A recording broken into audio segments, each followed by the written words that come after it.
मित्रहो, नमस्कार. आता आपल्याला माहीत असेल का पितृपक्ष चालू झालेला आहे आणि हिंदू धर्माच्या मान्यतेनुसार आपले जे पूर्वज असतात, जे पितर असतात, त्यांचे एक आठवण म्हणून किंवा अशी मान्यता आहे का त्यांचा एक आत्मा असतो आणि त्या आत्म्याला शांतता मिळावी म्हणून त्यांचे आठवणीप्रित्यर्थ श्राद्ध नावाचा विधी केला जातो. आणि बऱ्याच समाजामध्ये, विशेष करून मागासवर्गीय वर्गामध्ये असा भटजी वगैरे बोलून कोणताही विधी केला जात नाही, पण तरी एक ताट बनवून ते ताट घराच्या वर ठेवले जाते आणि मग तिथे तो कावळा येऊन त्या अन्नाला स्पर्श करतो आणि असं मानलं जातं का त्या कावळ्याच्या अंगामध्ये त्या मेलेल्या व्यक्तीचा आत्मा असतो आणि तो मेलेला व्यक्ती त्याच्यात येऊन त्याला ते खातो, जे काय असेल ते, असं एक मानलं जातं. तर या संदर्भात एक खूप इंटरेस्टिंग पोस्ट मला फेसबुक आणि व्हॉट्सअप या सोशल मीडियाच्या माध्यमातून दिसली. तर थोडा त्या पोस्टबद्दल बोलावं असं मला वाटलं, म्हणून आज आपण त्याच्याबद्दल बोलूया. तर ती पोस्ट काय आहे ते मी थोडक्यात तुम्हाला सांगतो. तर असं लिहिलं आहे का कावळ्याचंच का खाऊ घातलं जातं यामागील मुख्य हेतू शास्त्रीयदृष्ट्या जाणून घेऊया. म्हणजे इथे एक शास्त्र असल्याचा, विज्ञानाचा दावा केला गेलेला आहे. तर बघूया. तर त्यांनी असं म्हटलंय का वड आणि पिंपळ हे दोन वृक्ष इतर झाडांपेक्षा जास्त ऑक्सिजन दुपटीने सोडत असतात, हे सर्व शास्त्रज्ञांनी मान्य केलेले. नंबर एक. नंबर दोन, का सगळ्या झाडांची बिया आपण लावू शकतो, पण वड आणि पिंपळ या दोन झाडांची बिया आपल्याला लावता येत नाही किंवा रोपा आपल्याला लावता येत नाही. फक्त कावळा आणि फक्त कावळाच ह्या झाडांची फळं खातो आणि मग त्याच्या विष्ठेतून या बिया बाहेर पडतात आणि त्याच्यातून या झाडांची निर्मिती होते, असं म्हटलेलं आहे. म्हणजे बघा, पिंपळ आणि वड हे सगळ्यात जास्त ऑक्सिजन देतात, नंबर एक.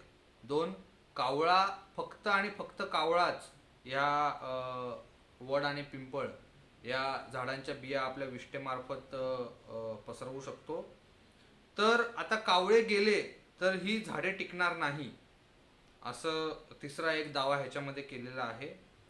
त्याचबरोबर चौथा दावा असा केलेला आहे की कावळ्यांचा जो प्रजनन काळ आहे, अंडी घालणे, तो भाद्रपद महिन्यात, म्हणजे साधारण सप्टेंबर ऑक्टोबर महिन्यात होतं.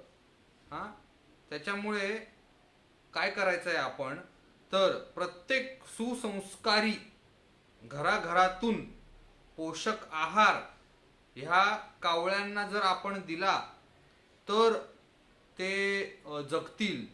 आणि ह्या त्यातला जो प्रजननाचा काळ ह्यांनी जो सांगितलेला आहे, भाद्रपद महिना म्हणजे सप्टेंबर ऑक्टोबर, या काळातच जर तो दिला तर मग त्यांचं प्रजनन चांगलं होईल.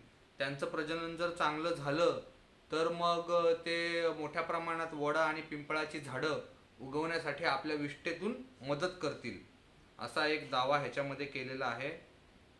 त्याचबरोबर आपले जे ऋषीमुनी होते ते खूप विद्वान होते आणि मग त्यांनी या वृक्षाचं संवर्धन करण्यासाठी या कावळ्यांना पोषक आहार देण्याची ही योजना चालू केली आणि ही अत्यंत पर्यावरणपूरक असा हा सण आहे, असं देखील याच्यात म्हटलेलं आहे.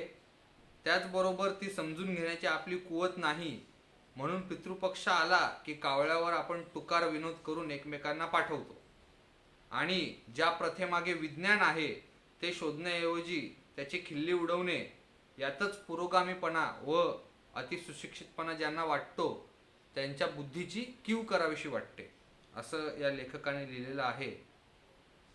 तर शेवट यांनी असा केलेला आहे, तर मागे कोरोनाने ऑक्सिजन बद्दलचे महत्त्व समाजाला पटवून दिलेले आहे आणि जर का कावळ्यांना पितरांच्या नावाने खायला नाही मिळाले तर आपल्या मागील वंशाचे काय होईल याची कल्पना करा. आणि ऑक्सिजन त्यांना मिळणार नाही असं इथं लेखकाला सुचवायचं आहे. तर हजारो रुपये देऊन ऑक्सिजन सिलेंडर मिळेल, पण भविष्यात नातूपंतू लाखो रुपये देतील तरी त्यांना ऑक्सिजन सिलेंडर मिळणार नाही, असे लिहून हा लेखक इथं ती पोस्ट संपवतो आहे. तर अत्यंत म्हणजे खरं तर मला बघता क्षणी समजलं की ही पूर्णपणे खोटी आणि दिशाभूल करणारी फसवी अशी पोस्ट आहे. तरीही याच्या मागचं एक फॅक्ट चेक करण्याचा मी प्रयत्न केला. तर त्याच्यामध्ये जे मी मुद्दे सांगितले त्यांच्याबद्दल थोडं बोलतो की वड आणि पिंपळ हे दोन वृक्ष इतर झाडांपेक्षा एकाच वेळी दुपटीने सर्व जीवांसाठी फक्त प्राणवायू उत्सर्जन करतात. दादांत खोटं. तर वड आणि पिंपळ ह्याच्यामध्ये काही असं स्पेशल नाहीये. ते जेवढ्या प्रमाणात इतर झाडं प्राणवायू ऑक्सिजन सोडतात तेवढ्या प्रमाणात ते ऑक्सिजन सोडतात. ह्यासाठी जो माणूस सायन्स शिकलेला आहे, ज्याने 12वी सायन्स केलेलं आहे, त्याच्यामध्ये फोटोसिंथेसिस आणि रेस्पिरेशन हे दोन्ही पाठ आपण शिकलेलो आहोत. तर त्याच्यामध्ये फोटोसिंथेसिस म्हणजे प्रकाश संश्लेषणमध्ये झाडं कार्बन डायऑक्साईड घेऊन ऑक्सिजन सोडतात आणि रेस्पिरेशन म्हणजे झाडाचं जे स्वतःचं श्वसन प्रक्रिया चालते, ज्याच्यामधून एनर्जी बनवली जाते, त्याच्यामध्ये कार्बन डायऑक्साईड देखील झाडं बाहेर सोडतात. त्याच्यामुळे झाडं फक्त ऑक्सिजनच सोडतात. हा धादांत खोटा एक प्रचार ह्या पोस्टमधून केलेला आहे. त्याच्यानंतर दुसरी एक खोटं म्हणजे इतर झाडांची रोपे माणूस लावू शकतो परंतु वड पिंपळ लावू शकत नाही. अत्यंत खोटा असा प्रचार आहे. कुठल्याही नर्सरीमध्ये तुम्ही गेलात तर तिथं वडाच्या आणि पिंपळाच्या तुम्हाला एकदम म्हणजे इझिली तुम्हाला त्याची झाडं मिळून जातील. त्याच्यामुळे हा अत्यंत खोटा असा प्रचार आहे का वड आणि पिंपळ हे फक्त कावळ्याच्या विष्ठेमधूनच तयार केले जातात. आणि महत्त्वाची गोष्ट म्हणजे कावळा अत्यंत कमी प्रमाणात हे झाडावर असतो. इतर जे पक्षी असतात ते पक्षीच ह्याची विष्ठेतून हे वड आणि पिंपळ ह्याची नवीन झाडं उगवली जातात. त्याच्या कावळा ह्याच्यात कुठेच नसतो. कावळा हा मुख्यत्वे नॉन व्हेजिटेरियन या प्रकारातला पक्षी आहे. तो फळं खात नाही.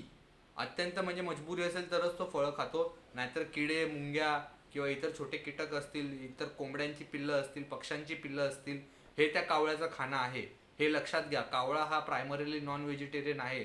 तुम्ही जेव्हा त्याला कावळ्याला ताट दाखवता तेव्हा जर त्याच्यामध्ये मच्छी किंवा मटन नॉनव्हेजचा तुकडा असेल तर तो पहिले तेच उचलतो, कारण तो नॉनव्हेज आहे. हे लक्षात घ्या. त्याच्यानंतर कावळ्यांशिवाय ही झाडं टिकणार नाही आणि कावळ्यांचं प्रजनन हे भाद्रपद म्हणजे सप्टेंबर ऑक्टोबर महिन्यात येतं. अत्यंत धादांत खोटा असा हा दावा आहे. जर तुम्ही व्यवस्थितरित्या ऑब्झर्वेशन केलं, निरीक्षण केलं किंवा नेटवर जरी सर्च केलं तरी कावळ्यांचा प्रजनन कालावधी हा साधारणपणे मे जून या महिन्यामध्ये कावळे घरटे बांधतात आणि त्या काळात असतो. हे आपल्याला लक्षात येईल. त्याचबरोबर नेहमीप्रमाणे आपले ऋषीमुनी विद्वान होते, असतील विद्वान, त्याबद्दल काय संशय नाही. परंतु असं कुठंच लिहिलेलं नाही का ही दोनच झाडं अत्यंत उपयोगी आहेत आणि मग त्यांनी कावळ्यांना हा पोषण आहार योजना चालू केली वगैरे वगैरे असे अत्यंत धादांत खोटे असे दावे याच्यामध्ये केलेले आहेत. त्याच्यामुळे मला एवढंच म्हणायचं आहे का तुम्ही पितृपक्ष साजरा करायचा तुम्ही करा, श्राद्ध घालायचं तुम्ही श्राद्ध घाला, ती तुमची श्रद्धा आहे आणि तुमच्या श्रद्धेचा आम्ही पूर्ण आदर करतो. तो तुम्हाला अधिकार संविधानाने दिलेला आहे. पण त्या श्रद्धेच्या नावाखाली जर तुम्ही विज्ञानाला मध्ये आणून त्या विज्ञानाला खोटं पाडण्याचं काम करत असाल तिथे माझ्यातर्फे विरोध हा केला जाईल. आणि एक विरोध करण्याचा हा एक प्रयत्न आहे का आपल्यामध्ये जनजागृती व्हावी.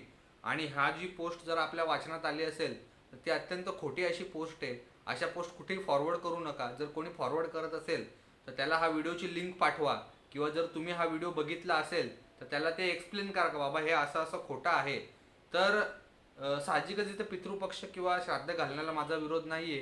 परंतु कावळ्याच्या नावाने ज्या अशास्त्रीय गोष्टी पसरवल्या जातात, जे खोटं सांगितलं जातं, त्याचा विरोध आहे आणि तो प्रत्येकाने करायला पाहिजे असं मला वाटतं. व्हिडिओ थोडा लांब झालाय पण आपण पूर्ण बघितला असेल तर धन्यवाद.